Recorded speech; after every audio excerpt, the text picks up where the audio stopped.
आज है हमारी क्लास नंबर 3 और चैप्टर भी है साइंस के लिए। आज chapter number 3 metals and non metals. हम इस चैनल पर मोस्ट इम्पोर्टेंट MCQ जो साइंस के लिए है उसकी सीरीज चला रहे हैं।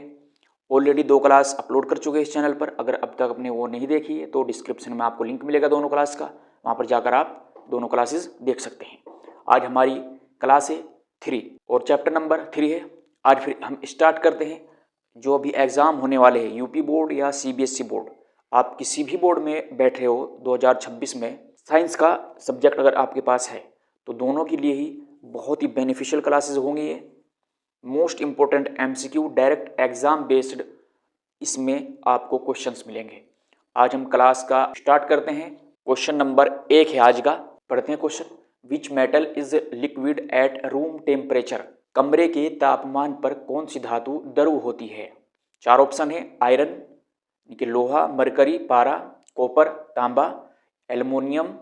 हमने डायरेक्ट हिंदी में और इंग्लिश में दोनों में लिखे हुए हैं, तो चाहे हिंदी मीडियम का बच्चा हो या फिर इंग्लिश मीडियम का, किसी को भी कोई परेशानी नहीं होने वाली, सभी के समझ में आएगा और हम बहुत अच्छे से आपको समझाएंगे। ठीक, तो कमरे के तापमान पर कौन सी धातु द्रव होती है? कमेंट कर सकते हैं आप, जल्दी बताओ। तो इस क्वेश्चन का आंसर हो जाएगा मरकरी, यानी कि पारा कमरे के तापमान पर क्या होती है? द्रव होती है। क्लियर? आई होप के समझ आ गया होगा। अब है question number 2। Which non metal is essential for combustion? दहन के लिए कौन सा अधातु आवश्यक है? नाइट्रोजन, हाइड्रोजन, ऑक्सीजन या फिर कार्बन। 4 ऑप्शन है, चारों में से कौन सा ऑप्शन करेक्ट होगा? इस क्वेश्चन का सही आंसर होगा ऑप्शन बी, हाइड्रोजन। इस क्वेश्चन का सही आंसर है ऑक्सीजन। ठीक, ऑक्सीजन दहन के लिए कौन सा अधातु आवश्यक है? दहन के लिए कौन सा अधातु आवश्यक है? ऑक्सीजन। इस क्वेश्चन का राइट आंसर हो गया। क्वेश्चन नंबर 3 है। The most abundant metal in earth crust is? पृथ्वी की भूपर्पटी में सबसे अधिक पाए जाने वाली धातु है। आयरन, एल्युमिनियम, कॉपर और जिंक। कौन सी होगी? इस क्वेश्चन का सही आंसर होगा एल्युमिनियम, करेक्ट ऑप्शन होगा इसका। और अब question number 4। Which metal is the best conductor of electricity? सबसे अच्छा विद्युत चालक कौन सी धातु है? ऑप्शन भी पढ़ लेते हैं। कॉपर है, एल्युमिनियम, सिल्वर या फिर आयरन। तो इस क्वेश्चन का आंसर होगा silver. Question number 5। Which gas is released when metals react with acid? जब मेटल एसिड के साथ में रिएक्ट करेगी तो फिर कौन सी गैस रिलीज होगी? क्वेश्चन का सही आंसर है हाइड्रोजन। क्वेश्चन नंबर 6 है। Which metal is used to make aircraft bodies? हवाई जहाज बनाने में कौन सी धातु प्रयोग होती है? पहला ऑप्शन है आयरन, फिर एल्युमिनियम, कॉपर और लेड यानी कि सीसा। कौन सी होगी? एल्युमिनियम, ऑप्शन बी इस क्वेश्चन का राइट आंसर है। Question number 7। Rusting occurs in the presence of? जंग लगने के लिए किसकी आवश्यकता होती है? एयर ओनली यानी कि हवा की, water only, air and water, और लास्ट ऑप्शन है कार्बन डाइऑक्साइड। तो क्वेश्चन नंबर 7 का कौन सा ऑप्शन सही होना चाहिए इन चारों में से? चलिए लास्ट के 2 में से बताओ, C और D, इनमें से कौन सा राइट ऑप्शन है? इसका सही आंसर होगा C ऑप्शन, यानी कि एयर एंड वाटर, हवा और पानी दोनों। हवा और पानी दोनों की जरूरत होती है जंग लगने के लिए। Question number 8। Which metal is stored in kerosene? किस धातु को केरोसिन में रखा जाता है? Iron, copper, sodium and zinc. इस क्वेश्चन का सही आंसर होगा सोडियम।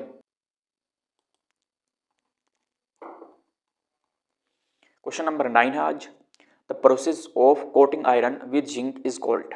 लोहे पर जस्ता की परत चढ़ाने की प्रक्रिया कहलाती है। इलेक्ट्रोप्लेटिंग या फिर गैल्वेनाइजेशन, एलोइंग, और ऑप्शन डी है स्मेल्टिंग यानी कि गलन। कौन सा ऑप्शन इन चारों में से सही होगा? इस क्वेश्चन का सही आंसर है option B. Question number 10। Which non metal conducts electricity? कौन सा अधातु विद्युत का चालक है? ऑप्शन ए सल्फर यानी कि गंधक, फास्फोरस, ग्रेफाइट या फिर ऑक्सीजन। इस क्वेश्चन का सही आंसर कमेंट में जरूर बताएं। ठीक, चलिए इस क्वेश्चन का आंसर आपको कमेंट करना है। ये क्वेश्चन आपके लिए होमवर्क रहेगा, जरूर क्वेश्चन नंबर 10 का आंसर जरूर करो सभी। तो अब हम नेक्स्ट क्वेश्चन देखते हैं। विच metal is extracted from bauxite और? बॉक्साइट अयस्क से कौन सी धातु प्राप्त होती है? पहला ऑप्शन है iron, aluminium, copper and zinc. इस क्वेश्चन का सही आंसर होगा एल्युमिनियम। क्वेश्चन नंबर 11 का ऑप्शन है बी, एल्युमिनियम। बॉक्साइट अयस्क से कौन सी धातु प्राप्त होती है? एल्युमिनियम। याद रखना है, एग्जाम के लिए इंपॉर्टेंट है। Question number 12, which metal does not react with water, कौन सी धातु पानी से अभिक्रिया बिल्कुल भी नहीं करती है। ऑप्शन है sodium, calcium, iron and gold. इन चार ऑप्शन में से कौन सा ऑप्शन है जो इस क्वेश्चन का आंसर परफेक्टली बैठता है। इस क्वेश्चन का सही आंसर हो जाएगा 12 का डी, गोल्ड। ठीक है, तो गोल्ड पानी से अभिक्रिया नहीं करता। क्वेश्चन नंबर 13 है, which property makes metals suitable for making wires, तार बनाने के लिए धातुओं का कौन सा गुण उत्तरदायी है। पहला ऑप्शन है मेलेबिलिटी, नंबर बी है डक्टिलिटी, नंबर सी है इसमें हार्डनेस, और लास्ट ऑप्शन बिल्कुल है वो है डेंसिटी। इन चारों में से कौन सा ऑप्शन इस क्वेश्चन के लिए राइट होगा। क्वेश्चन नंबर 13 का आंसर कमेंट में जरूर बताएं जल्दी। तो इसका आंसर है ऑप्शन बी, डक्टिलिटी, तन्यता, तार बनाने के लिए उत्तरदायी होता है। Question number 14, which metal is used for galvanization, जस्तीकरण में कौन सी धातु प्रयोग होती है। पहला ऑप्शन है कॉपर, फिर एल्युमिनियम, जिंक या फिर लेड। जस्तीकरण में कौन सी धातु प्रयोग होगी इन चारों में से। क्वेश्चन का सही आंसर है बिल्कुल जिंक, ऑप्शन सी इस क्वेश्चन का राइट आंसर होगा। Question number 15, which non metal is used in water purifications, पानी को शुद्ध करने में कौन सा अधातु प्रयोग होता है। Chlorine, oxygen, nitrogen, sulphur. चारों में से कौन सा होगा। इस क्वेश्चन का सही आंसर होगा chlorine. Which metal is hardest, सबसे कठोर धातु कौन सी है। चार ऑप्शन है, आयरन यानी कि लोहा, कॉपर, क्रोमियम और लास्ट ऑप्शन है एल्युमिनियम। कौन सी इनमें से सबसे ज़्यादा कठोर है इन चारों धातु में से। इनमें से सबसे ज़्यादा जो कठोर होगी वो होती है क्रोमियम।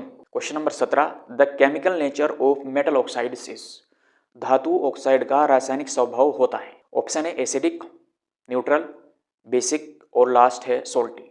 इन चारों में से कौन सा ऑप्शन सही होना चाहिए जो इस क्वेश्चन का सही आंसर फॉलो करता हो। बेसिक 17 का ऑप्शन सी राइट आंसर हो जाएगा। Question number 18, which metal is used in electric wires, विद्युत तारों में कौन सी धातु प्रयोग होती है। आयरन, कॉपर, जिंक या लेड। इन चारों में से कौन सा ऑप्शन इस क्वेश्चन का राइट आंसर होगा। बी, जो विद्युत तार होते हैं उनमें कॉपर यानी कि तांबा यूज होता है। Question number 19, which non metal is diamond made of, हीरा किस अधातु से बना होता है। हीरा किस अधातु से बना होता है। ऑप्शन है carbon, silicon, sulphur, nitrogen. Right answer जल्दी से कमेंट करें। तो इस क्वेश्चन का सही आंसर है कार्बन। कार्बन से जो है वो हीरा बना होता है। Which metal is the lightest, सबसे हल्की धातु कौन सी है। चार ऑप्शन आपके सामने है फिर से, iron, aluminium, lithium and copper. चार ऑप्शन है। इस क्वेश्चन का सही आंसर होगा option C, lithium. Which metal is used to prevent corrosion, संक्षारण रोकने के लिए कौन सी धातु प्रयोग होती है। ऑप्शन 4 गिवन है, जिंक यानी कि जस्ता, आयरन, लोहा, कॉपर, सिल्वर। इस क्वेश्चन का क्वेश्चन नंबर 21 का सही आंसर होगा zinc. Clear. Which non metal is used in fertilizers, उर्वरकों में कौन सा अधातु प्रयोग होता है। ऑप्शन है nitrogen, oxygen, chlorine and carbon. तो इस क्वेश्चन का सही आंसर होगा बिल्कुल जो आपको पता होगा, सभी को पता रहता है इसका, इसमें होगा nitrogen. Question number 23, which metal forms amalgam, which metals forms amalgam, amalgam कौन सी धातु बनाती है। ऑप्शन चारों यहाँ पे नीचे गिवन है ऑर्डर से ही, कॉपर है, मरकरी है, एल्युमिनियम है और जिंक है। तो इस क्वेश्चन का सही आंसर इनमें से जल्दी से आप बता सकते हैं कमेंट में अगर आपको पता होगा। बी ऑप्शन इस क्वेश्चन का राइट आंसर हो जाएगा मरकरी। क्वेश्चन नंबर 23 का सही आंसर मरकरी यानी कि पारा। Question number 24, which metal is used in thermometers, thermometer में कौन सी धातु प्रयोग होती है। Iron, mercury, copper, aluminium. ये भी नॉर्मली पता ही रहता है सबको। इस क्वेश्चन का राइट आंसर है मरकरी। और आज की क्लास का लास्ट क्वेश्चन है question number 25, which non metal is essential for respiration, श्वसन के लिए कौन सा अधातु आवश्यक है। नाइट्रोजन, कार्बन डाइऑक्साइड, ऑक्सीजन या हाइड्रोजन। लास्ट क्वेश्चन का सही आंसर होगा ऑक्सीजन। आई होप कि आपको ये हमारे सभी क्वेश्चंस अच्छे लगे होंगे और समझ भी आए होंगे। और आप कमेंट करके बताएं आपको इन 25 क्वेश्चन में से कितने क्वेश्चंस का सही आंसर पता था। ठीक, और एक क्वेश्चन हमने इसमें होमवर्क दिया है जो है क्वेश्चन नंबर 10, उसका आंसर आप कमेंट में जरूर करें। मिलेंगे हम नेक्स्ट वीडियो में चैप्टर नंबर 4 के साथ में। थैंक्स।